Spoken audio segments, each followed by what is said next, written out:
Man. There are way too many people out there who look like me, who are rushing to defend Karmelo Anthony because he looks like them. But those same people, instead of being upset with Karmelo Anthony, are going to be upset with me for what I'm about to say. This was always what the radical BLM movement was going to eventually lead to. The most basic, reductive form of tribalism based on skin color alone. We can't even agree anymore on what is right and what is wrong. We've been reduced now to our most basic identifying characteristics. You know, the correct way to process this would be to demand justice for the victim and make sure that punishments are handed out that fits the crime. It doesn't even matter if the victim was allegedly racist. That's not a reason or excuse to take someone's life away.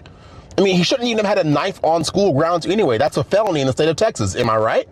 But y'all like felons. That's why y'all made a hero out of George Floyd. Never mind. But now you've got Karmelo Anthony's family moving into a almost $1 million house, getting new cars, after they raised so much money with this legal defense fund, GoFundMe. And that's because people took up and donated for him because they saw no issue with what transpired. They saw no issue, apparently, with this loss of life.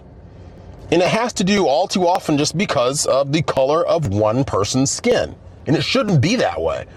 And now the family says they need extra security too. Really? After what Karmelo did, you need more security. Because it seems like you have all the security you need right there under your nose, but I digress.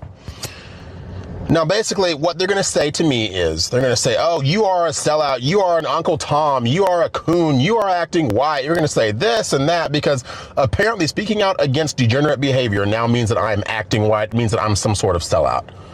This is the mentality that needs to stop. They're going to say, you're not invited to the cookout. You're not allowed to the cookout. Like, oh, so your idea of who should come to a cookout is someone whose idea of conflict resolution is jumping up and slashing with a knife? I don't think so. I don't want to be at your cookout. That's all fine and good with me. But I'm so sick and tired of this mentality continuing. It's only going to stop when we have more people who are brave enough and bold enough to stand up and speak out for what is right, regardless of the blowback. And that's what I'm going to do. And so it doesn't matter if you call me a coon or Uncle Tom or a sellout. It doesn't matter. What matters is what is right and what is